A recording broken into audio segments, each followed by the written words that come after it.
Hola, bienvenidos a esta nueva sesión. Vamos a trabajar el tema de alternativas del castigo. Cualquier persona que se pueda beneficiar o tenga alguna duda o sugerencia, hemos abierto los dos teléfonos, los tienen en pantalla, creo que se aprecian bien, el mío es conocido y vamos a comentar ya el tema 4, que se sitúa precisamente entre la obediencia, cómo motivar al niño, vimos en la sesión anterior, y hoy vamos a trabajar el castigo, que es justamente anterior a cómo poner límites sin dramas. ¿Qué es lo que le ocurre al niño si le damos el castigo? Lo primero que quiero que pensemos es esto. Imaginemos el cerebro de nuestro hijo como un antiguo tren, ¿ok?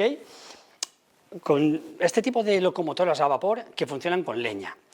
Este tipo de trenes, ¿vale?, funcionaba añadiendo una carga que es algo que le daba una fuerza para ir desempeñando esa dirección que después funcionaría. Pues la primera punta, en esta metáfora, un comportamiento positivo que le permitirá conseguir las metas en la vida, y la segunda, a un comportamiento negativo.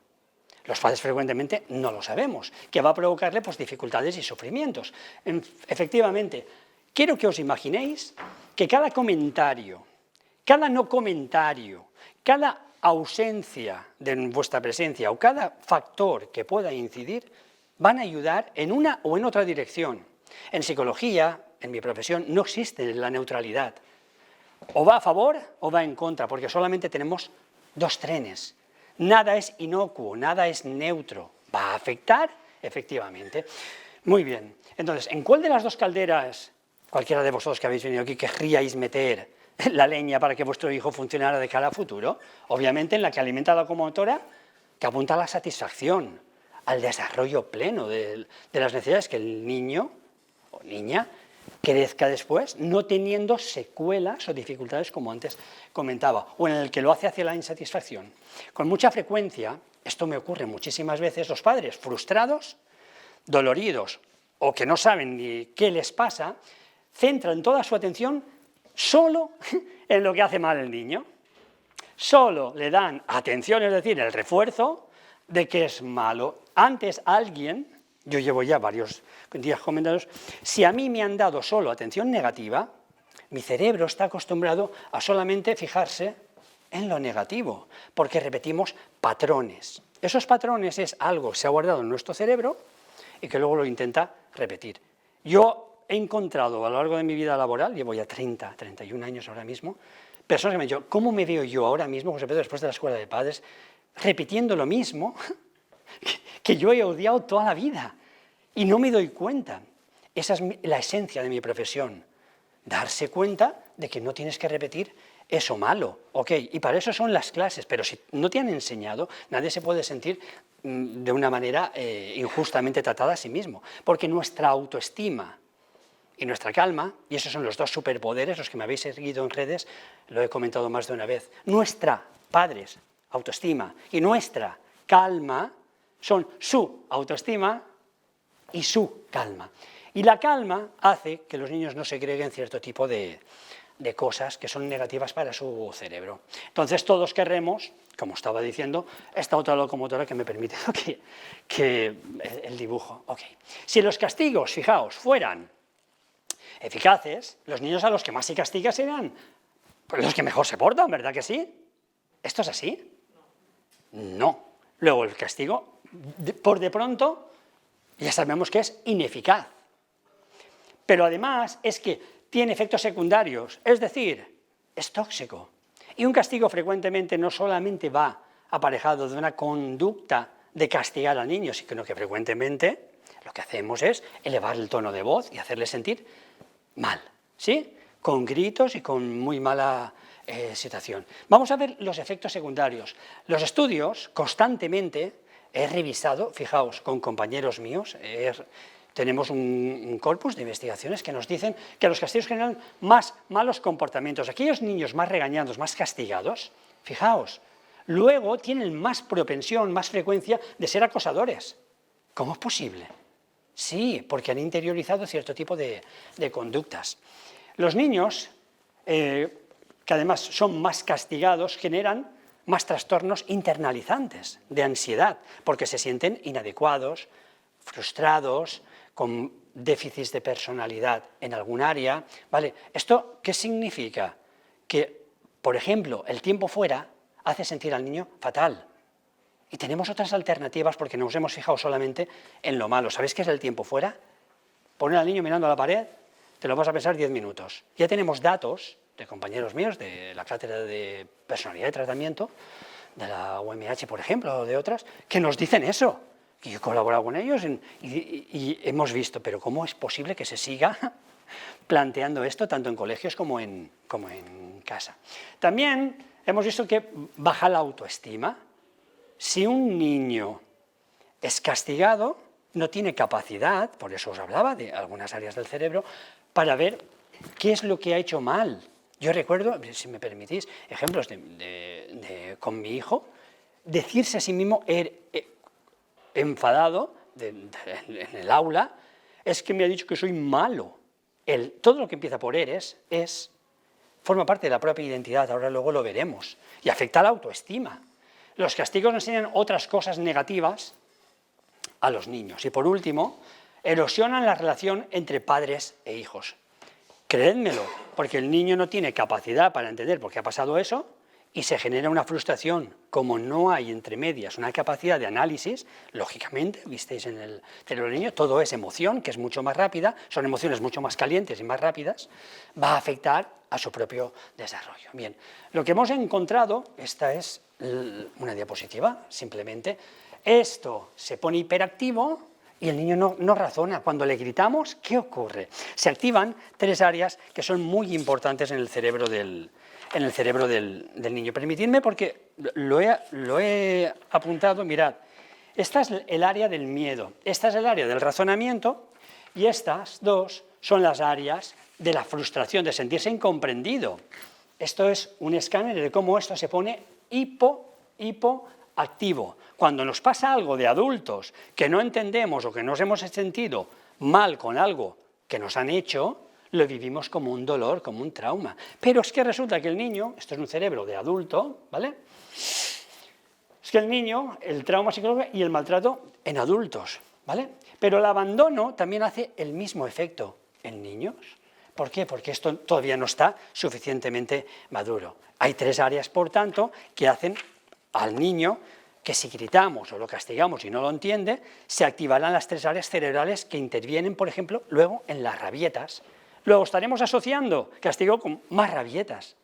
Y esto es que es una norma, una correlación que ya hemos encontrado muchísimo. Son las áreas del miedo, de la frustración, decía, y del sentirse incomprendido. ¿Y por qué ocurre esto? Los estudios concluyen que las 5 cosas que aprenden los niños, por ejemplo, con un buen azote, lo que necesita es darle una pálmeta. Son estas cosas. Aprenden a mentir. ¿El niño aprende a mentir? Sí. Porque antes, y esto lo he visto muchísimo, antes que hacer caso y callarse, el niño necesita la propia supervivencia. Y el cerebro del niño que no está preparado, el niño mismo, miente, yo no he hecho eso.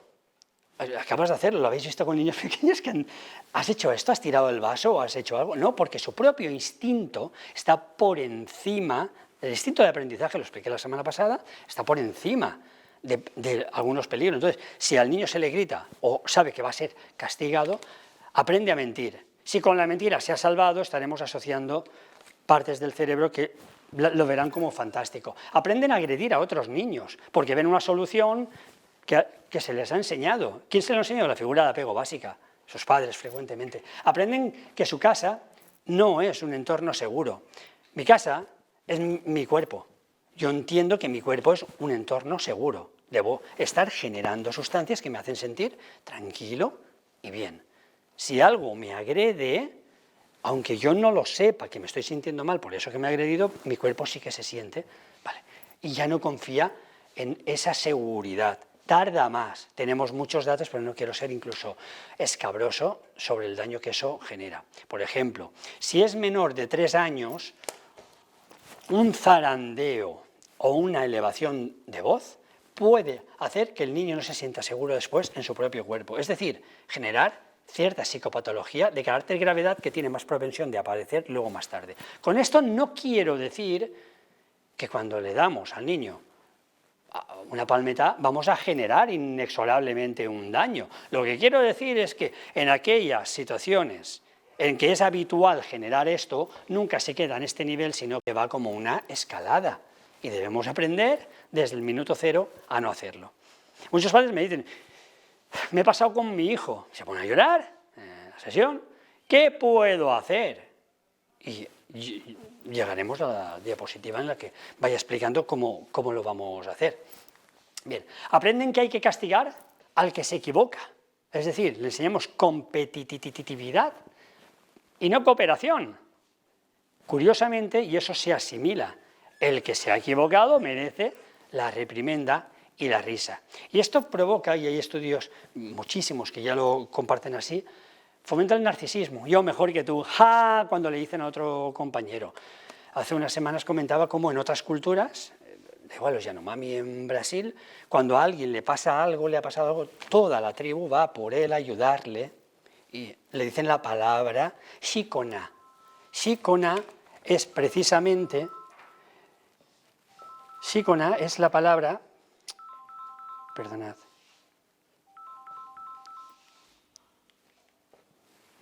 es la palabra para decir, si estás mal, puedes contar conmigo. Aquí es justamente lo contrario, yo bien, tú mal. Y esto ya hay estudios que demuestran que es precisamente por el castigo. Y aprenden que tenemos derecho a utilizar el método de la violencia.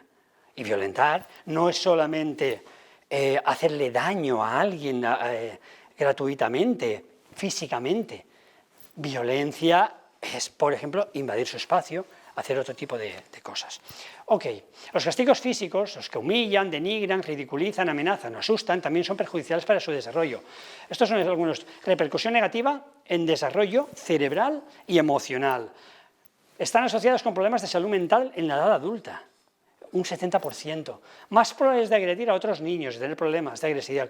Comportamientos negativistas y desafiantes, mayor riesgo de alcoholismo, mayor riesgo de generar traumas psicológicos. También tiene mayores niveles de hormonas del estrés en el cerebro de los hijos pequeños. A más pequeños, más hormonas del estrés, que básicamente son la noradrenalina y el cortisol. El niño está cada vez más alterado. Si yo le hago así a un niño que está alterado, no se va a parar, va a ir a más porque se siente mal y no tiene capacidad de frenar. Y por último, los gritos y otro tipo de medidas de disciplina verbal están asociados con problemas de comportamiento cuando surge la eclosión durante la adolescencia, precisamente. Bien.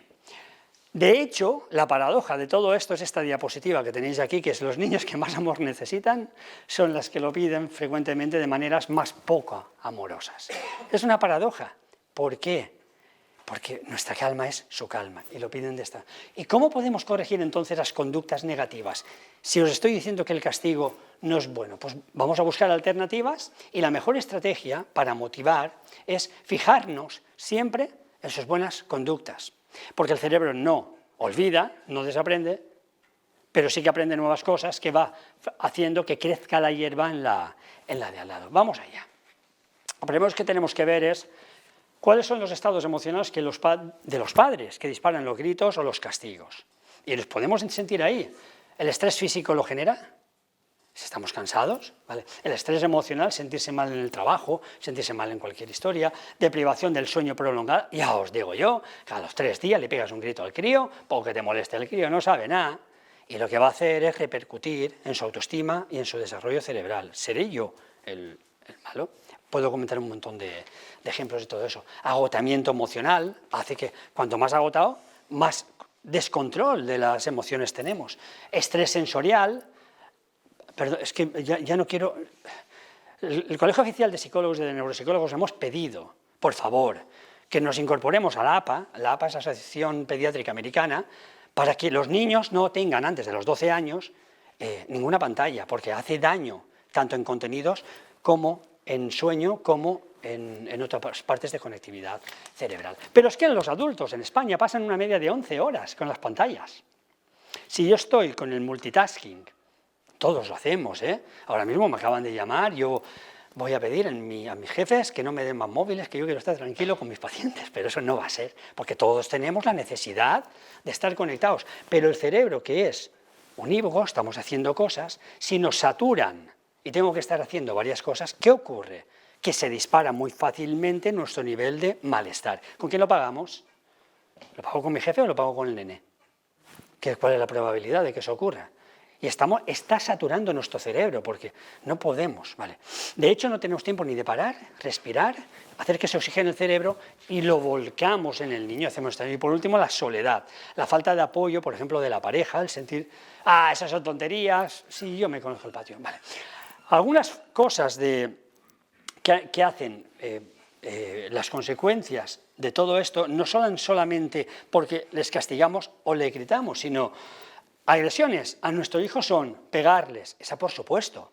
Y esta la APA y también la española, todos los refuerzos negativos son tóxicos, pero especialmente los refuerzos que se llaman, bueno, da igual, pegarles, son especialmente dañinos para varias áreas, el cuerpo, el cerebro y el futuro del niño. Y todos los estudios nos lo están diciendo desde hace 15 años. Por cierto, en España es el único país de la Unión Europea donde todo esto no se está trabajando. Para que os hagáis una idea, un país en guerra, Israel ahora mismo, lleva la friolera de 20 años pidiendo en el centro de salud que los padres que van a tener hijos se incorporen a escuelas de familias desde la neurociencia desde hace 20 años. Pero es pegarles, es gritarles, es insultarles. ¿Eres tonto o qué? Forma parte de su autoestima. Amenazarles o romper sus cosas. Como no los recojas, estos juguetes a la basura. Esto no lo hemos hecho nunca, nadie, para nada. Humillar o excluirles, vete de aquí que no te quiero ni ver. ¿Eh? Vale, pues todo esto son agresiones que los niños después pueden guardar. Yo he tenido incluso pacientes que me dicen haber recordado, lo cual es asombroso porque el sistema de recuerdo, que es una parte del cerebro, me había prometido no decirlo, una parte del cerebro no está activa en ese momento, pues recuerdan experiencias que después han ido a comprobarlos, experiencias negativas. Y se recuerda más lo negativo por el cortisol que lo positivo, ¿vale? Lo tenemos ahí. Para la psicopatología se recuerda más de manera inconsciente lo negativo. Entonces, ¿cuál es nuestra responsabilidad? Hacer, ahora que sabemos que los castigos no funcionan y que pueden generar, son ineficaces y además generan toxicidad, castigar a un niño, bien sea porque lo dejamos en un rato de bicicleta, porque le decimos que es miedoso o un caprichoso, porque no nos ponemos en su sintonía emocional, tiene 3 consecuencias negativas que todo padre debe evitar. Para evitarlo debemos conocerlo. Primero, enseña al niño a utilizar el castigo contra los demás como una forma válida de relacionarse. Es decir, si a mí me han castigado, yo puedo castigar. ¿Qué beneficio tiene, por ejemplo, para el niño o para el mundo que no disfrute de su rato de bicicleta? Posiblemente ninguno. Podemos ver que eso es lo primero que se nos ocurre. Okay. El niño posiblemente, muy posiblemente, yo nunca me lo he encontrado, no aprenderá nada más que la idea de que cuando uno se siente frustrado puede arremeter contra los demás. Eso es lo que va a aprender, que su padre se ha frustrado, su madre se ha frustrado y puede arremeter contra él. Luego, ahora tiene lógica que los niños más frustrados, más acosados, luego acosen a otros. ¿Por qué? Porque hay una carga emocional que lo van a pagar con otros. Bien. Segundo, la segunda consecuencia es que facilitan la aparición de la culpa. La culpa es algo sumamente curioso. Normalmente a la finalización del castigo, levantarse el castigo, la extinción, ponerlo fuera, apartarlo, ocurre cuando el niño se pone a llorar. Mirad la secuencia, el niño se pone a llorar cuando ha pasado suficiente tiempo para que ya se siente mal. Ya me siento mal y ya me he puesto a llorar. En ese momento es cuando el niño llora o su dignidad se rompe directamente, se siente, habéis visto como le falta el oxígeno, pena, y pide perdón, es decir, se le machaca un poquito más por lo que haya hecho. El papá o la mamá suelen levantar el castigo. De esta manera, ¿sabéis lo que hace el cerebro del niño? Y el niño no es consciente. Va a asociar con rapidez que cuando se siente triste por algo que no debió hacer, él se siente triste, primera emoción, ¿vale? Sus padres lo perdonan y vuelven a quererlo. Este mecanismo es terrible. Me tengo que sentir mal para conseguir cosas. Tengo que tener algo de malo que yo he reconocido, mi emoción es anterior a mi pensamiento, que me ha hecho sentir alguna figura de apego, vale, es el origen de la culpa que el niño que acompaña a algunos adultos a lo largo de toda su vida. Ha crecido más del 370% la psicopatología en España. en adolescentes. Cuando voy a trabajar con muchos adolescentes me dicen que este esquema ya estaba. Ok. Cuando pego, este es el esquema, consigo lo que quiero. Cuando consigo lo que quiero, siento culpa. Bien. Y cuando siento culpa, mis padres me perdonan y me siento bien. Por tanto, mirad, ¿veis aquí la cara? Yo que debería sentirme bien, porque mis padres me han levantado, no. ¿Cuál es la única que tiene continuidad? La que me hace sentir culpa. Luego, para sentirme bien, y luego, esta es la esencia después de las dificultades que están apareciendo en la adolescencia. Niños a los que no se les permite, no son capaces de revelarse sanamente. ¿Y para ello qué utilizan? Decídmelo vosotros. Nuevas tecnologías, o sustancias, o otro tipo de rebeldías innecesariamente tóxicas, porque no se permite de otra manera. Y aquí no hay esa salida sana. Vuelvo a repetir, cuando pego, consigo lo que quiero. Vale. Tercero, por si esto fuera poco, el castigo no evita que el niño desaprenda lo que ha aprendido. Y además, se va a sentir bien porque ha pegado y porque ha conseguido lo que quería. Eso ya está en el cerebro del niño. Vale. Por eso son mucho más efectivos los límites que evitan las malas conductas que se produzcan. En definitiva, el niño que es castigado porque no se ha comportado bien puede realizar asociaciones en su cerebro muy poco beneficiosas. Bien. La más negativa, la he dejado aparte, porque quiero que esto se nos meta bien, es lo que enseña el niño sobre sí mismo. El niño castigado se siente el castigado. ¿Qué significa esto? Que forma su autoconcepto, su idea. Me castigan porque soy malo. En el ejemplo que he puesto antes, mi hijo venía, porque en casa no pasaba eso, es que me han castigado, o me han dicho esto, bueno, una profesora, luego vi lo que estaba pasando y no era para tanto, pero esa metodología, por supuesto, lo cambié. El niño se sentía que era malo en algo. El niño necesita jugar, necesita tener tiempo para hacer cierto tipo de cosas. Ok, si su autoconcepto es el que está atribuyendo, eso se va a fijar muy rápidamente. ¿Dónde se fija? Cada vez que le decimos al niño una palabra, con la palabra es que eres, y poner el adjetivo que queráis, el cerebro del niño lo va a guardar, esos datos se guardan, ostras, si se guardan, ostras, Pedrín, si se guardan. Y ya tenemos muchos datos sobre esto en una zona, da igual la zona. Y te va a decir quién eres tú.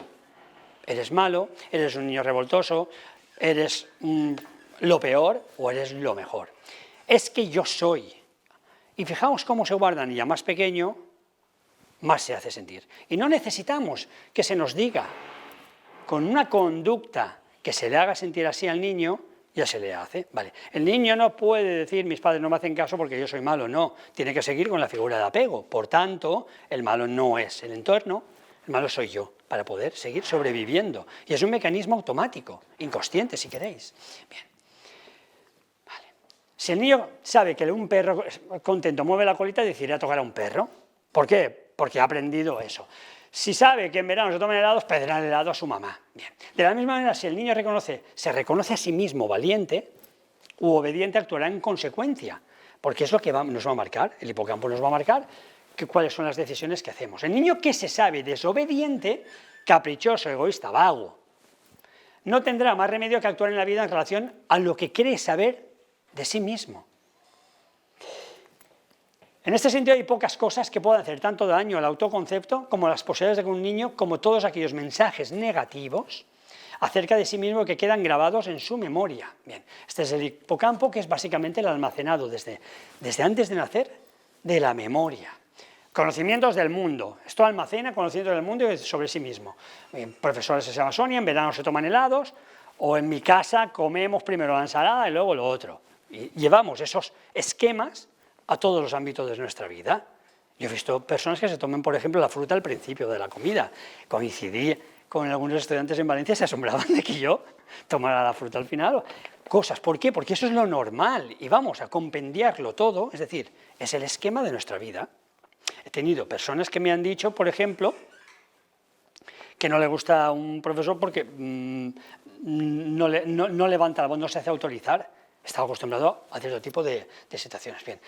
Conocimiento sobre uno mismo, soy médica, soy caprichosa, soy egoísta y me comporto como tal, porque esa es nuestra identidad y la identidad viene marcada por los padres. Entonces, La última es un castigo trampa. Este es asombroso. Un castigo trampa es una llamada de atención, de enfado, o un castigo en el sentido más clásico de la palabra. Es decir, en lugar de desmotivar al niño para que haga algo, lo que hace es que lo motiva más a seguir haciéndolo. Si el niño no hace algo que le estamos pidiendo o hace algo que le hemos pedido que no haga, ocurre una cosa muy curiosa, que es que normalmente no recibe la atención suficiente porque quizá haya muchos hermanos o porque tenemos otro tipo de problemas, pero ¿qué es preferible? ¿El sentirse abandonado, que no nos hagan ningún caso, o que te peguen un guantazo? ¿Qué es preferible? A un niño, de parte de sus padres.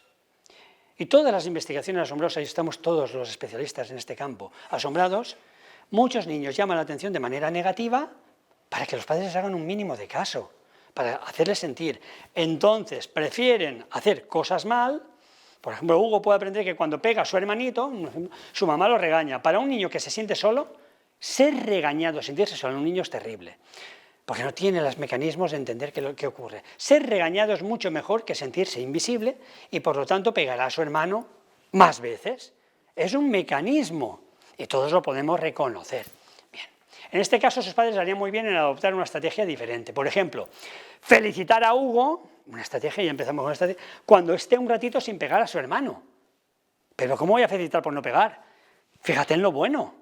Sé que te cuesta, que lo has hecho siempre, cariño. Y tiene que haber una coherencia, cuerpo, mente. Los niños van de abajo arriba, hasta su misma cuerpo, cuerpo-mente. Entonces entienden qué bien. Cuando yo trabajo con niños de todo tipo, primero voy a motivarles, que me habéis visto trabajar, sabéis que lo hago, y me encanta, soy muy mañaquero en eso. Pero se sienten completamente reconocidos y se crecen, porque aquí conmigo pueden mostrar otra identidad. Y es muy curioso todo esto de la identidad, porque os habréis fijado que los niños se comportan con nosotros de manera diferente que con la abuela, o con otro tipo de historias, porque han aprendido que las conexiones se activan. Y eso a muchos padres lo revienta. ¿Cómo es posible? Porque han asociado, no es porque quieran, sino porque lo han asociado. Bien. También pueden dedicar todos los días un rato, otra alternativa, para estar mano a mano con Hugo, porque sentirse solo es un drama para un niño. Está claro que la mamá no puede permitir que el niño pegue a su hermano pequeño, claro, pero en vez de estar constantemente señalando lo negativo o eres malo, puede optar por recompensar lo positivo. De esta manera se pueden evitar los castigos trampas, no dando tanto protagonismo a lo negativo. Bien, un castigo trampa es esto: cuando me porto mal me hacen caso. Y lo que yo le estoy diciendo es que sustituyamos esto por cuando me porto bien me hacen caso. ¿Y qué es mejor? Porque cuando me porto mal, además de hacerme caso, por lo menos un momento, yo me siento satisfecho y hay que añadir la satisfacción. El niño de suyo en periodo infantil, hasta los 5 años, 6 años, no lo piensa, no tiene ese mecanismo natural para pensarlo. Bien, si nosotros, la paradoja de todo esto y la necesidad de la escuela de padres es que si nosotros hemos sido educados en este esquema, tenemos siempre tendencia a hacer esto. ¿Por qué? Porque repetimos, también tenemos hipocampo y es muy interesante después ver cómo podría hacer en las situaciones que ahora nos dará tiempo a trabajar. Las razones que hacen, por tanto, una estrategia muy torpe del castigo y poca evolución siempre acarrean consecuencias negativas.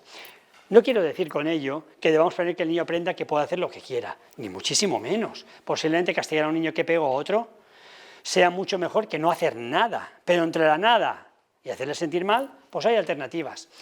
Otras estrategias menos dañinas son las que a continuación os voy a enseñar. Primero, ¿cómo podemos hacer? Vamos con los ejemplos. Y hay 4 que son básicas. Primero, ayuda a conseguirlo. Si sabemos que la última parte del cerebro no está acabada, que es el que ayuda a planificarse, perseverar, insistir, en lugar de estar llamando Hugo, ven para acá, Hugo, que pone enfermo a toda la familia, y al niño le cuesta, porque hay niños que se desconectan, chico, ves a por Hugo y ayuda a conseguir, te estoy llamando cariño. No me habías oído, porque frecuentemente los niños están muy acostumbrados, lo cogemos de la mano, vemos nuestra necesidad, que él la interiorice y llevamos a que acabe esa solución. Frente a eso, ¿qué hacemos frecuentemente? Pues otro tipo de cosas, ¿cómo hacen sentir? Y el niño quizá estaba muy imbuido en su juego, en su trabajo. ¿Por qué? Porque ya ha, permitidme esta palabra, disociado, no escucha bien los gritos de fondo, porque para jugar tiene que estar completamente metido en su juego y ha disociado que la madre está gritando, porque mi madre siempre grita. Lo habéis oído, muchos niños que dicen, es que mi madre siempre está gritando. No te había oído. Bien, si sabes que tu hijo Santiago tiende a morder a su hermana, otro ejemplo, cuando se frustra, no esperes a la pelea. Ayuda a Santiago a no morderla. Y esto escandaliza frecuentemente. ¿Cómo que ayuda a no morderla? Sí, ¿por qué? Porque el niño ya ha asociado la rabia. ¿Por qué? Puede ser porque el niño era el hijo único y al venir otra hermana, ¿y cómo expresan los niños la expresión de su rabia? ¿Cómo? Frecuentemente con las manos y con lo que tienen. Siéntate cerca de él y cuando notes frustrado, ayuda a controlarse. Ponle palabras a lo que sientes y dices, vale, y ahora con esto, ¿qué es lo que podemos hacer?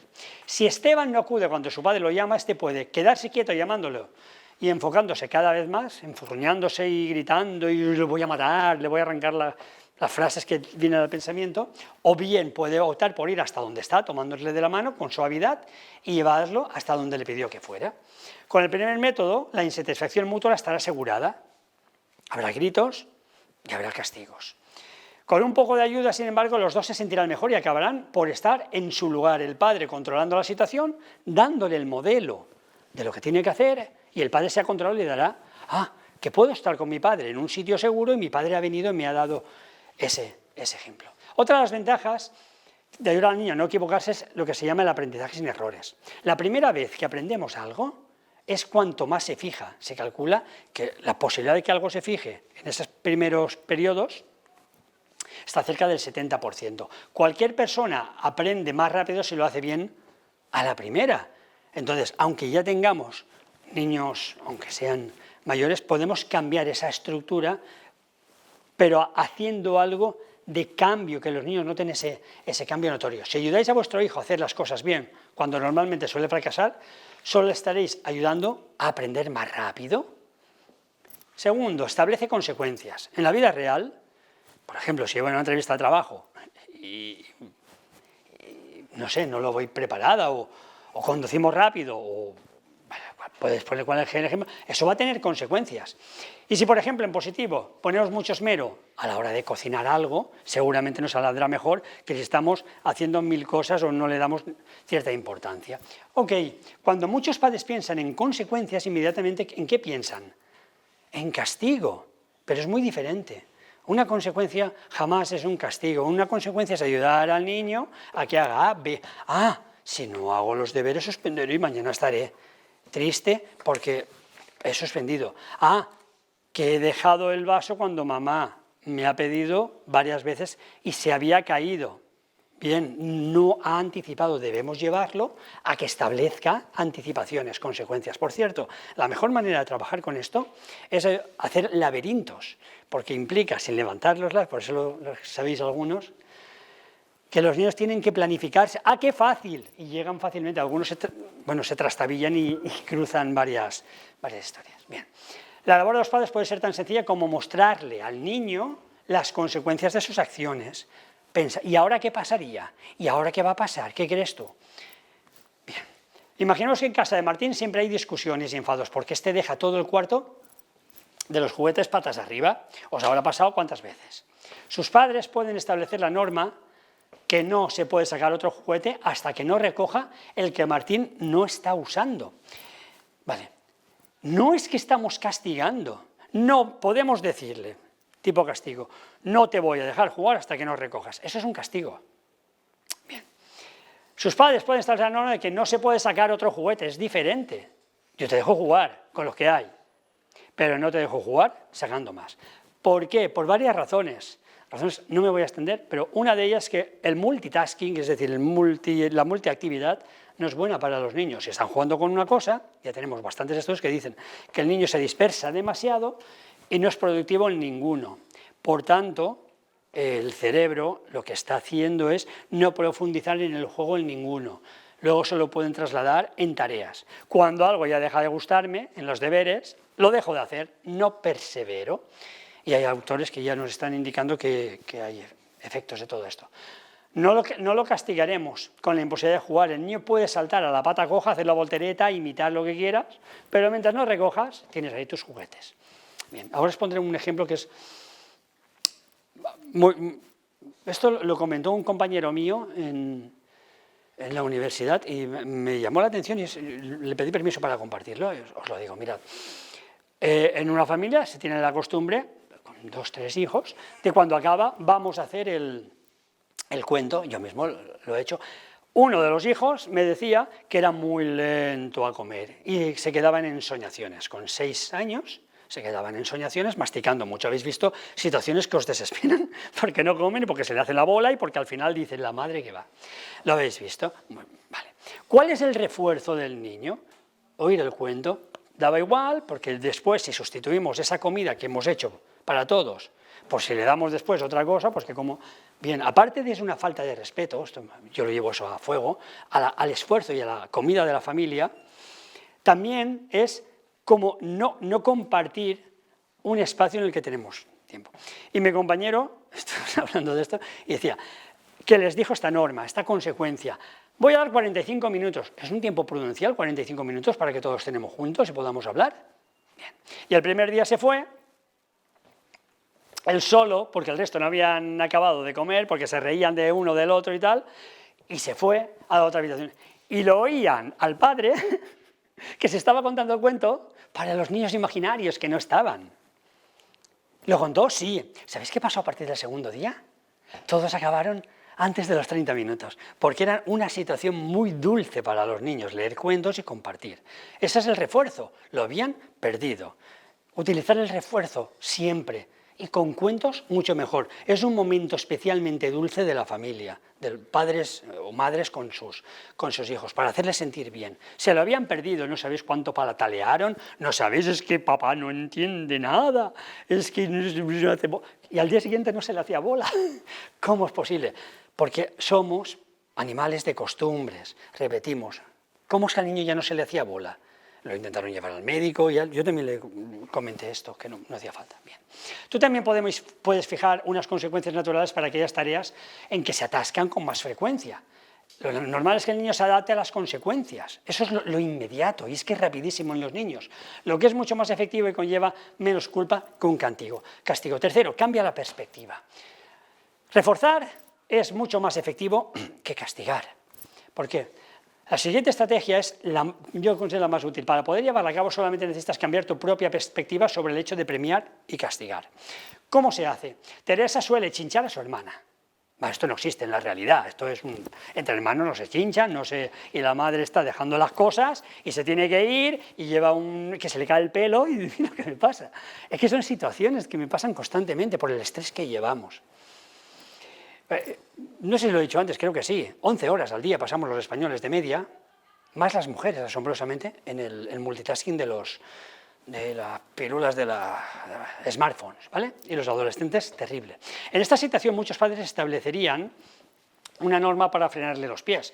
Si Teresa chincha a su hermana, se quedará sin su rato de dibujos, ¿sí?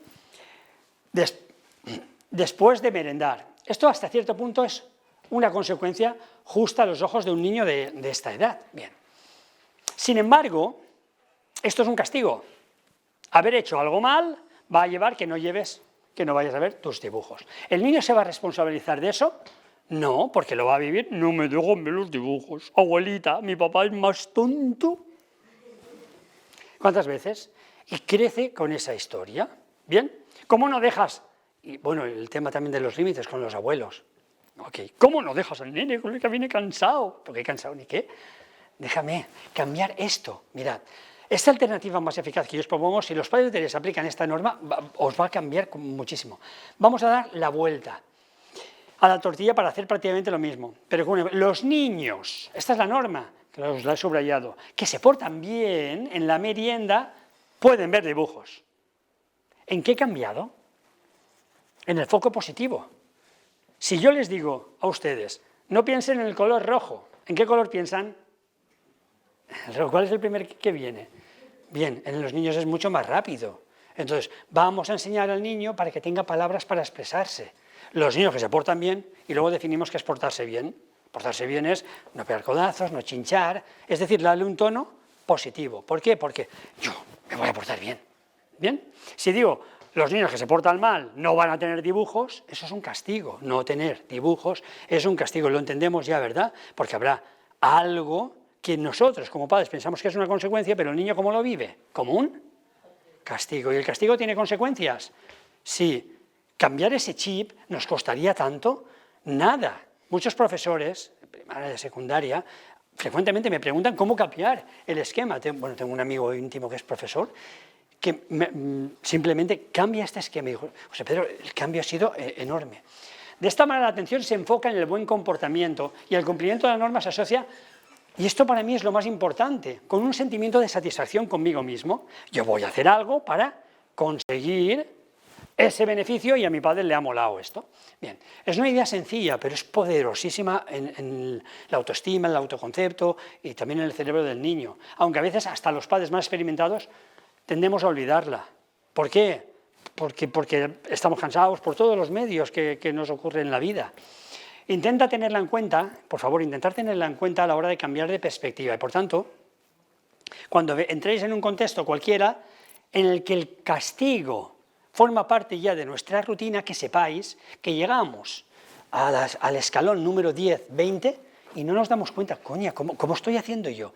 Y he visto situaciones de padres que se dicen a sí mismos, buenos padres, no solamente zarandeando, haciendo cosas que son asombrosas, que es digno de una situación de riesgo, pero ellos no tienen conciencia. ¿Por qué? Porque nos habituamos a eso, lo que queremos es que el niño se calle. Perdonadme, pero un niño no es un objeto que constantemente podamos apagarlo, aunque nosotros estemos cansados, y eso va a generar cierto tipo de historias. Pero lo más peligroso no es nuestro pensamiento de lo que debe ser el niño, lo más peligroso es lo que llevamos en nuestra conciencia de cómo fuimos tratados en una parte inconsciente del pasado, porque tendemos a repetir mucho, yo diría que cerca del 90% de lo que hemos vivido, y escaneamos nuestro cerebro.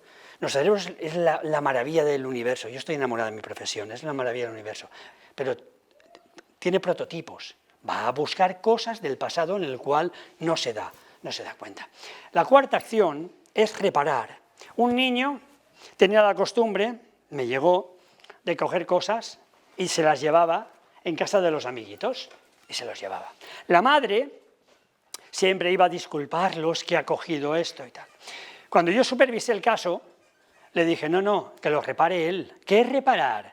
Compensar la acción deficitaria de algo que les ha hecho daño a terceros, a sus amiguitos. El niño pataleó, me odió, es que no me vas a traer aquí más porque este señor es más tonto. Claro. La madre se sintió mal por eso y le dije, vamos a ver la visita para 2 o 3 semanas siguientes, ¿cómo había ido? Al día siguiente el niño reparó aquello, la madre fue y ese supuso un gran apoyo, pero quien habló, ¿quién fue? El niño. Es más, había cambiado y había aprendido a llevarse sus propios juguetes y a compartirlos con todos. Otra cuestión, de la que no puedo hablar, es por qué hacía eso, por qué cogía cosas de los niños. Y voy a comentar algo, no era por necesidad ni porque se sentía mal, era porque lo que veo me gusta, lo que tiene otro me gusta, y a veces psicologizamos demasiado y todo el mundo es coach y neuropsicólogo y todo lo que queráis. No, los niños cogen lo que ven porque lo tiene el otro y porque le gusta. Vale, pero eso es robar. ¿Cómo podemos cambiarlo? Haciendo que reparen la acción. Cuando un niño va a pegar a otro, tiene que pedir perdón. Por ejemplo, si ahora alguien, como adultos, nos trata mal, nosotros lo que necesitamos es un acto de reparación de esa persona. O necesitamos que venga, por ejemplo, un tercero, sus padres. No, en eso se establecen las relaciones, no narcisistas, sino de iguales, de la igualdad. Hacerlo a distancia es parte del error, por ejemplo, que lleva a hacer, voy a anticipar un poquito la escuela próxima de padres de adolescentes, que es el acoso vía redes. Como yo soy anónimo, nadie ve lo que le estaba haciendo al otro. Esa es parte del problema de la reparación. Por tanto, corregir el daño significa pedir perdón y darle un beso. Esto ya lo he ejemplado. En lugar de regañarle, decirle enfadados que debe tener más cuidado, podemos acompañar a buscar la bayeta, enseñarle a limpiar la leche derramada, pero que lo haga él. Yo recuerdo, porque los niños tienen una parte muy importante que se desarrolla después, es el pulgar. Entonces no pueden coger igual. Bien, si los castigamos los niños, es como pedirle que nos recite algo. El pulgar es el último. Y hay unos estudios japoneses, me permitís un ejemplo que me asombró, que tiene mucha correlación, cómo tienen de activado los nervios del pulgar con su capacidad de prever y de anticiparse a las cosas. Yo trabajo mucho con los niños para que cojan con el pulgar no dominante, por ejemplo, con este, haciendo la pinza, yo soy diestro, pues con el otro, porque eso activa partes de mi cerebro que no estoy acostumbrado, yo todo lo hago con mi mano dominante. Ok, niños que hemos trabajado con hiperactividad, por ejemplo, con el pulgar, cepillándose solamente con el pulgar, disminuyen la conducta disruptiva porque tienen que prestar más atención. Es asombroso en estos estudios. Si se cepillan o si les enseñamos a coger la pinza o hacer otras cosas con la mano. Bien, ¿por qué os estoy hablando de reparar? Porque de la misma manera que con la mano dominante, si un niño no está acostumbrado a reparar, deberán activar zonas del cerebro que no las han activado nunca. Y luego se vuelve de natural, de suyo, y las asociaciones del cerebro se vuelven naturales. Por tanto, su cerebro aprenderá antes a tener cuidado con las cosas de los demás. Al que robar está mal, pero si los cumplimos, bien. Para acabar, os he puesto un ejemplo, para acabar este momento. En lugar de enfurecer al cerebro superior, mirad lo que dice la niña: te odio, mamá. Situación también anodina, que nadie ha visto y que nunca nos han dicho ningún hijo, ¿verdad que no? Vamos. Bien, bien. La madre se enfada, no está bien decir eso, no quiero que vuelvas a hablar así, y puede empezar una escalada. No, la que te odio soy yo. Es decir, se pone en el nivel de la niña. No, te voy a dar un guantazo, voy a parar el coche. Eso es una agresión. Ponerse a gritar, la culpa, o un síndrome de alienación parental, que es echarle la culpa al padre porque estoy separado, y el otro es el que te ha enseñado eso, me odias porque tu padre. Y el niño se queda así, porque lo único que está diciendo es que te odio porque me llevas al colegio y yo quería quedarme hoy en casa viendo los dibujos. Lo mismo está diciendo solo eso. Vamos a ver una alternativa. La niña dice lo mismo: te odio, mamá. ¿Es porque no te he comprado el collar? Sí, te odio, mamá. La niña estaba pidiendo eso. Vaya, sí que estás enfadada. ¿Qué significa eso? Que estoy reconociendo tu emoción, que estás frustrada. Sí, y eres muy mala. Tanto la niña tiene derecho a decir eso, porque está frustrada y tiene que expresarlo, porque lo que no se expresa se queda en el hipocampo, en el cerebro, en el cuerpo, pero necesita también expresarlo. Y la madre lo acoge. Vaya, sí estás enfadada, pero no pierdes su identidad de madre. Hay madres que pierden su identidad ante esa misma frase de te odio, mamá, y le pegan un guantazo a una niña de 3 años. Eso lo he visto yo y lo habréis visto, quizás. Sí. Segundo ejemplo. Ese collar, segunda frase, no estaba en venta. No pasa nada si quieres seguir disgustada. Pero si lo prefieres, fijaos todo lo que dice la madre aquí, podemos buscar soluciones al problema y pensar en otras posibilidades. ¿Y eso cómo lo hacemos? Lo que está haciendo es ayudar a acabar algo. ¿Estás frustrada? ¿Quieres seguir en la frustración y en la rabia y en no querer ir? ¿O quieres madurar? Vale, ¿y esto cómo lo podemos hacer? El collar no estaba en venta, no podía, está diciendo la madre. El niño no entiende, quiero. Semana pasada, hace 2 semanas, perdón, cuando estuve explicando el ABC del cerebro, estaba diciendo que el quiero lleva 3 veces, entre 3 y 5 veces, más para arriba el quiero, y nuestro trabajo es el frenado, controlar eso. Vale. ¿Y cómo lo hacemos? ¿Que no? ¿O dando este tipo de explicaciones? ¿Veis aquí que hay algún tono brusco como en la primera diapositiva? Pues no, y ese trabajo es vuestro. En la medida en que esto se active, el niño se sentirá, primero, sincronizado con la madre, segundo, comprendido, tercero, reconocido, y cuarto, y para mí el más importante, siempre yo primo la parte más neuro que la psicológica, y esto es un defecto de fábrica, es que activará partes del cerebro que no tiene conectadas para planificar, porque la madre está... ¿Y eso cómo lo hacemos? ¿Quién ha provocado que la niña diga esto? La madre. En la primera de las diapositivas, ¿activa algo la madre? No está bien hablar así frecuentemente. Yo no me he atrevido. ¿Podría haber habido algún insulto incluso? ¿Por qué? No podemos reaccionar a nuestros hijos, porque somos los adultos. Lo que tenemos que hacer es responder, dar una respuesta de adulto, y ellos van a coger, porque si nosotros nos bajamos, ¿cómo van a subir ellos? Nosotros tenemos que elevarnos para que ellos, por medio de las neuronas en el espejo, sepan cuál es el comportamiento adecuado. Bien. Otros ejemplos. El niño gimotea porque no le gusta lo que hay que cenar. Acción de los padres que llevan al castigo frecuentemente. Siento que me irrita el gimoteo y tu respuesta es intentar acabar. Es lo que hay y no te pongas así. Asco de crío o estoy harto o lo que fuera. ¿Va a afectar eso a la autoestima del niño? Sí. Bien. Vamos aquí, a esta parte. Bien, ¿cómo lo podemos hacer? Soluciones muy prácticas, por Dios. Reconocer los sentimientos. Con que estás disgustado porque esta noche, por ejemplo, hay pollo. Y a mi hijo no le gusta la tortilla, pero porque lleva muchos nutrientes que son necesarios. Bien. Lo siento. ¿Y si nos sentamos a pensar un momento y hacemos un plan para mañana que nos parezca bien a los dos? Siempre el plan, siempre que el niño participe y que se sienta primero escuchado y luego planificando, participando. Otro ejemplo, sale de su habitación una y otra vez cuando ya es la hora de dormir. Anodino también, vamos, inexistente. Nadie, y estamos ya a la 1 de la madrugada que se nos caen las pestañas de puro cansancio. Al principio cedes, muy típico, y después te enfadas porque eso no ha servido de nada. Ya te he dado agua, ya te he vuelto y al final acabamos gritando, todo el mundo llorando, con lo cual activa otra vez y tarda más en quedarse durmiendo. El día siguiente, que yo me tengo que levantar a las 6 de la mañana, estoy zombie perdido, que no aguanto, y al día siguiente se vuelve una rutina. Solución muy práctica, que sé que me pedís soluciones, yo os las estoy dando. Al principio muestras compasión y después buscas soluciones, como siempre. Se ve que por alguna razón esta noche te cuesta dormir. El niño tiene derecho a alguna razón, ¿vale? Puedes hablar de eso en ese momento. Frecuentemente, si a mis hijos les ha pasado algo, yo me he sentado con ellos y un cuento y yo qué sé, el cuento de los osos, ¿me acuerdo? O de lo que fuera. No tiene nada que ver, como yo le había dado esto y el cerebro de los niños va por otro sitio, es que Jaime es más malo que nada, digo el nombre del amiguito, porque me ha quitado el sacapuntas y luego ¿sabes lo que ha hecho? Lo tiró y lo ha pisado, porque se lo he vuelto a pedir. El niño no se lo había olvidado. Y por cierto, ¿cuándo se nos activan los pensamientos de las cosas malas que nos han ocurrido el día? Cuando estamos bajando el nivel de activación y estamos empezando a descansar. ¿Por qué? Porque ya no tenemos cosas a las que atender. Ellos también, pero no tienen el freno. Primero le damos la oportunidad de expresarse. ¿Sabes por qué? Porque no me lo explicas mientras te acompaño otra vez a la cama y hablamos. Es tarde y es hora de descansar, pero antes vamos a hablar para que esto no te agobie.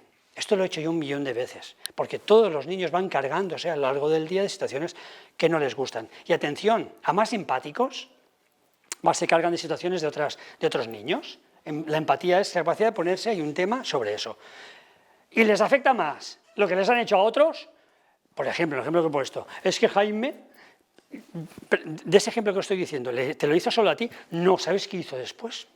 Fue, y yo qué sé qué, no me acuerdo de lo que le hizo a otra niña y se puso a reírse de ella, ¿vale? Esto es en un periodo infantil, pero puedo poner ejemplos de otros. Y por último, presta a su hermana su camiseta preferida. Esa camiseta es muy cara, si se te estropea no te compraré otra, pues todo el batallón que hacemos todos los días. Primero, muestras compasión, luego le das apoyo revisando sus acciones. Eso ha sido un gesto muy generoso, cariño, dejarle tu camisetita a tu hermana, esto lo he vivido yo con mi hijo, se la deja a su hermana, porque su hermana estaba quejándose, un adolescente ya, ¿de qué se estaba quejando? De que nadie le compra, de que no tiene camisetas, tiene el armario lleno de camisetas, y el niño va con la suya. Y en medio del camino, pues lo mismo se le ha caído, o la ha desbrozado, estamos cansados, o lo que fuera. Vale. Eso es un acto muy generoso. Y le explico que es generosidad, es empatía.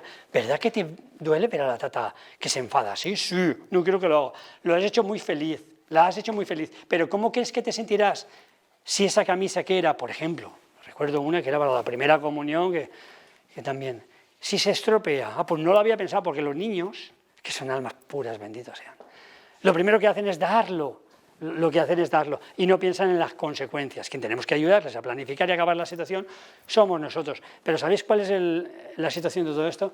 Que lo primero que necesitamos es tiempo que no tenemos, Dios mío. Vale. Cuando vayamos a corregir, y con esto os voy acabando, es primero, por favor, no sé cómo decirlo, recordad, vuestro hijo es una bendición, vuestro hijo es maravilloso, no hacen las cosas para arruinarnos la vida, no importa que se haya equivocado, y equivocarse es normal. Que esté libre de pecado de equivocación, que tire la primera piedra. En mi profesión no os cuento, en médicos no os quiero decir. Y yo trabajo con muchísimas personas. Esto que es tanta soberbia y todos somos, no existe en este mundo la perfección. Ayudémosle a llegar a lo que queremos. Por tanto, vuestro hijo es maravilloso. No nos contaminemos de ojos de mala. En la educación hay momentos dulces y amargos, pues como en todo, y estamos cansados. Corregir a nuestros hijos es un momento más tendente al amargo, porque cuesta, estamos cansados. Segundo, no le recrimines, la corrección nunca debe hacerse desde la recriminación. Se trata de una tarea de aprendizaje, de conseguir que él consiga el objetivo. No que te he dicho 1000 veces, porque a veces el tono no acompaña lo que queremos conseguir. Tercero, no hables del niño, sino de lo que tiene que hacer, de su habilidad. Si le decimos, eres un bruto, facilitaremos su negatividad en su autoestima, autoconcepto. Y le va a afectar, por cierto, cuando sea adulto, y de ahí el árbol genealógico hacia los hijos. Si por el contrario le decimos, lo has tirado muy fuerte, abres la posibilidad de que lo tire menos fuerte la próxima vez. ¿Bien? Que lo tire, pero lo ha tirado menos fuerte.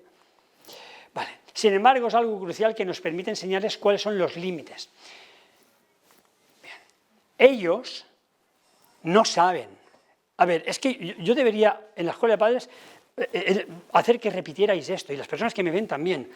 Los niños no saben, no sabemos nosotros como padres, frecuentemente no nacen con un manual de instrucciones, pero es que ellos tampoco saben, porque nacen con un manual de instrucciones para imbuirse de lo que es la cultura familiar, o de lo que deben hacer o dejar de hacer. Cuando pongamos un límite, por tanto, es necesario explicarle por qué. Sin por qué no va a aprender, porque parecerá una arbitrariedad, algo que se nos ha ocurrido. Es una forma de que tengan toda la información y aprendan más rápido. Decir no lo toques no es lo mismo que decir no toques esto porque se puede caer y a papá eso le gusta mucho. Por ejemplo, hay cosas que se caen y no se rompen necesariamente. Y yo me he dado cuenta que mis hijos tiran más fácilmente juguetes o porcelana, cosas que tenemos en casa, que mis libros. Yo nunca les dije que no podían tirar mis libros, pero ¿qué han aprendido de mi conducta? Que yo vivo en los libros, y eso es como un respeto para mí. Nunca los tiraron, nunca pasó nada. Es decir, prestan más atención, no por límites, sino por las consecuencias que veían reflejada mi identidad en los libros, pero tiran otras cosas que en casa no les damos, y esa es la cultura también familiar. No te muestres alterado, a ver, si es que ya hace falta me arrodillo. Vuestra calma es su calma. Vuestra paciencia es su autocompasión. Y vuestro hablar lento es el modelo con el que se van a hablar ellos siempre. Y yo entiendo, porque a veces tengo personas, creedmelo, el trabajo de un psicólogo no es nada fácil. El de un psicólogo municipal, creedmelo, creedmelo, tampoco. A veces tengo grupos, personas, tanto adicciones como otro tipo de situaciones, y pasan cosas. Si yo perdiera la paz, les daría el modelo y los niños aprenden con una cosa, tenemos aquí, se llaman neuronas en espejo, aprenden lo que ven, aprenden lo que no hablamos, aprenden la conducta no verbal. ¿Ok? Bien. Y lleva tiempo. Lleva tiempo, tenemos tiempo. Podemos quitarnos de algún otro sitio y priorizar lo que debe ser. Lo más probable es que tu hijo no te haga caso a la primera. Pero no está faltándonos al respeto. No debemos castigarlo por eso. Por eso debemos tener claro desde el principio que corregir requiere muchos ensayos hasta instaurar. Pues nada más. Muchas gracias por la atención que siempre me prestáis. Y nos vamos a ver en el tema 5 ya, poner límites sin dramas, donde os pondré muchísimos ejemplos más de cómo vamos a hacer todo esto. Pues nada más. Gracias por la atención, os espero en la próxima sesión.